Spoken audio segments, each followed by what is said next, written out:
শিকড় বের হয়। ওই শিকড় যখন বের হয় তখন আপনি চারা না হইতে দিয়া আপনি ওই শিকড় বের হওয়া তালের বিচিগুলো আপনি যদি ধারালো দা দিয়া যদি আপনি ওইটা কাটেন, অর্ধেক করেন, দেখবেন ভিতরে রসালো একটা ফোপর হয়েছে। ওই ফোপরটা খাইতে একটু অন্যরকমের স্বাদ বলতে কোনো খারাপ স্বাদ না, ওটা খাইতে আরও বেশি মজা লাগে। ওইটারে আমরা শুধু খাইতে পারি, আবার ওইটারে আমরা রান্না করিয়া মোরব্বা বানাইয়াও খাইতে পারি। মোরব্বা বানানো খুবই সহজ। দুধ আর চিনি এইটা ব্যবহার করেই মোরব্বা বানানো যায়। দুধ, চিনি আর পানি। আপনি একসাথে অনেকগুলো তালের বিচি কাটার পরে যখন অনেকগুলো ফোপর বের হবে তখন ওই ফোপরগুলো দিয়ে আপনি ফোপরগুলো দুধ চিনি দিয়া আপনি রাইন্দা সুন্দর মতন পরিমাণ মতন দুধ চিনি দেওয়ার পরে রাইন্দা আপনি মুখে দিতেই সেটা অমৃতর মতো লাগবে, অনেক মজাদার। আপনি খাইতে পারবেন। খুবই রসালো জিনিস, খুবই ভালো জিনিস, খুবই উপকারী জিনিস শরীরের জন্য, সব কিছুর জন্যই অনেক উপকারী জিনিস, খাইতে অনেক মজা। তাই আপনি এটাও ট্রাই করতে পারেন। আর এইটা হইলো যে বহই গাছ, এই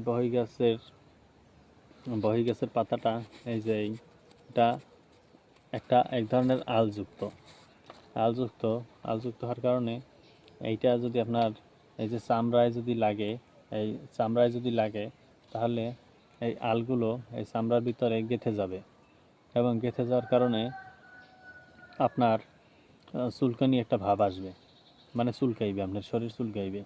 এটা যদি কেউ দেওয়া যায়, কেউ যদি সুন্দর মতন ডলে দেওয়া যায় পিঠপুটের ভিতরে, জামা কাপড়ের ভিতরে, তাহলে মনে করেন সেদিনের চুলকানির ঠেলায় খালেও পড়তে পারে বা নদীতেও যাই ঝাঁপ দিয়ে পড়তে পারে, কারণ এটা অতি চুলকানি একটা পাতা। এই গাছটা এক ধরনের ঔষধি গাছ।